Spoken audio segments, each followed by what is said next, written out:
And we would really like to know about the process that went into writing this album, how it was.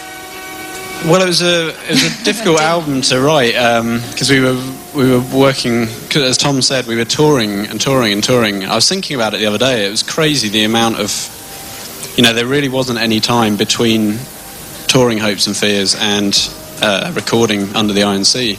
They kind of overlapped. So we were, writing on the tour bus all the time, and it was all quite intense and stressful, I guess. Because making the music and writing the songs and the creative process is kind of, it's something that we've always really loved doing together, and it was very difficult to find the time to do that.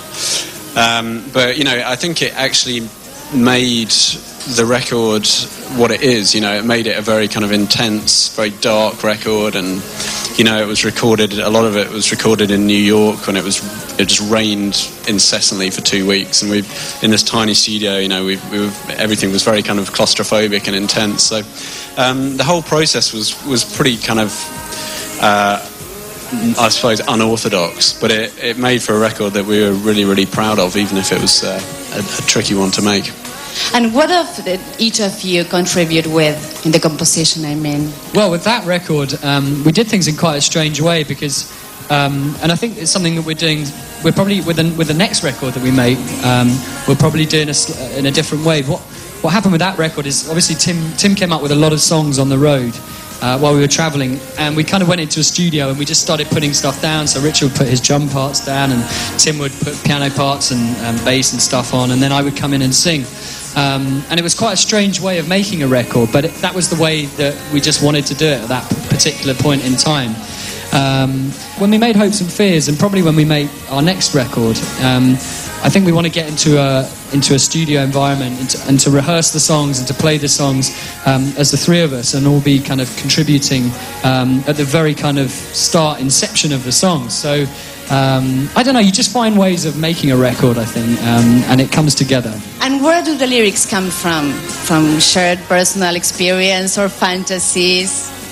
I think a lot of them come from shared personal experience. As Tom said, we've known each other all our lives, so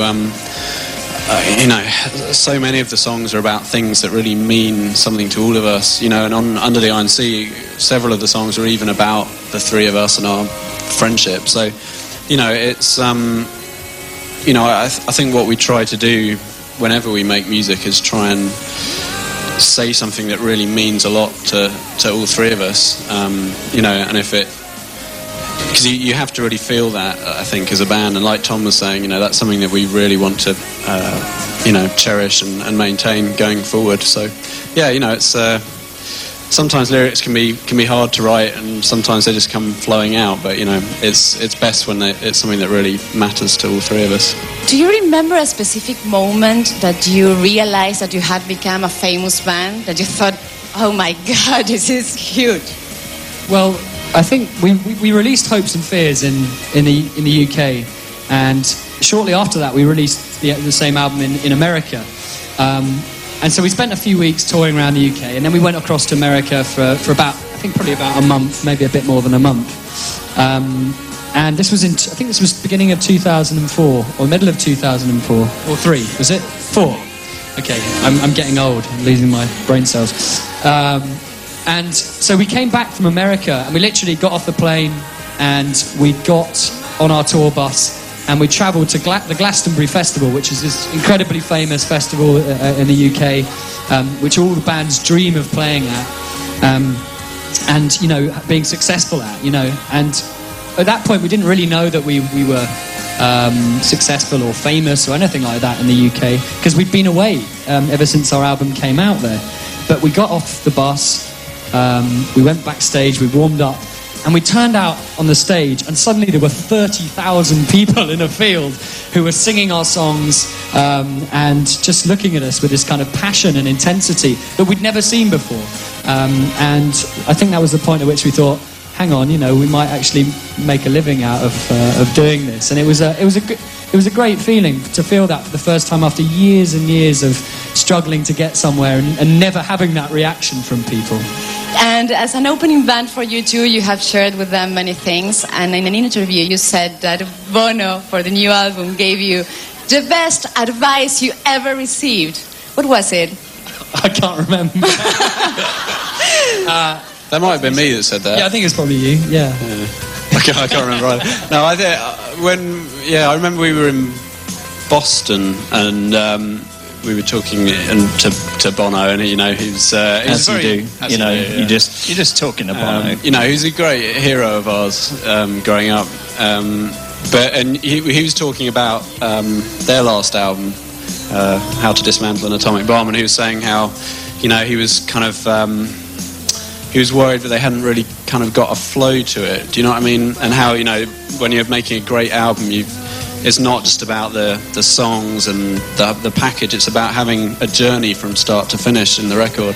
And so that was something that we really took on board, and we really kind of laboured over that with Under the Iron Sea. We really worked on making sure that you kind of you start from Atlantic and then you go along this journey, and the instrumental bit, the Iron Sea, I think is a real kind of halfway point where the whole album changes. So we really took what he said on board and tried to make the record a kind of a story within itself. It's a really good advice. Yeah. Good old Bono. He knows what he's doing.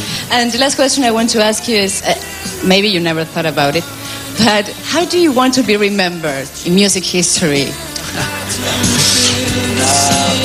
I don't think we've ever thought about that. I think the bands that we loved and the bands that we remember are bands that make great album after great album, but they don't stand still. They're kind of driven by a desire to change and to progress. I think probably, we talked about Paul McCartney. I think the Beatles are the ultimate example of a band who came along, they changed the world, and they didn't stop there. They carried on changing the world. They changed themselves and their music, and they changed the way people thought, So I think, they're the ultimate band in that respect. I think we'd love to, in our own kind of small way, do something like that where we really change people's minds and feelings, and leave an impression for good on the world. Guys, that I have a present for you, for our people, for our country. It's a platinum record for Hopes and Fears, a gold record for Under the Iron Sea. Thank you. This is a present for our people to you.